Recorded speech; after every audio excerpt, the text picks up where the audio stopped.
Have you ever tried to stop someone from crossing your boundaries with no success? Maybe you know that feeling of frustration when someone disrespected you and you wanted to defend yourself but didn't know what to say. As I mentioned in the previous video, whenever we set boundaries, we need to remember that we cannot control what other people will do. We can only control our own actions. So to get in control of a situation, we need to let the other person know what we will do when they cross our boundaries. To do this, we're going to use the following formula. If you do X, then I will do Y. Let's look at some examples.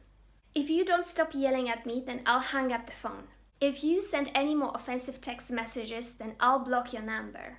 I've told you that I don't want you to keep sending me dozens of messages, so if you keep sending them, I will delete them without reading them. If you're going to complain how I drive, then I will stop the car and won't drive until you get out or be quiet. This strategy can be pretty effective for two reasons.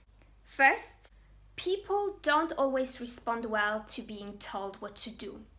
This is why, instead of saying, do this or that, stop doing this or that, all we're saying is, you have a choice. You can either respect my boundaries, and that would be great, or you can cross my boundaries, but there will be consequences. So we're acknowledging that they have a choice, but we're also reminding them that we too have a choice as to how we're going to respond. Secondly, this approach will spare us the frustration of having to rely on the other person's willingness to change. Instead, we're just focusing on what's in our control. Now, I want to emphasize a few important things to keep in mind when we set boundaries in this way. The consequences that we come up with should be all about protecting ourselves and letting the other person know how we should be treated. Our goal should never be to punish someone or to take revenge. Instead, we should aim to let them know what we will not tolerate. Also, we need to remember that it is not our job to teach other people good manners. Unless they're kids and you're the parent, that's a different story. We need to remember that we cannot change other people. The best we can do is to influence others by our own actions. Okay, so what should we do if we have communicated our boundaries and the other person keeps crossing them? If that happens, it is extremely important that we follow through with the consequences that we have stated. Otherwise, they're going to learn not to take our words seriously. So let's remember, actions speak louder than words. On that note, we need to make sure that all of our actions are consistent with our boundaries.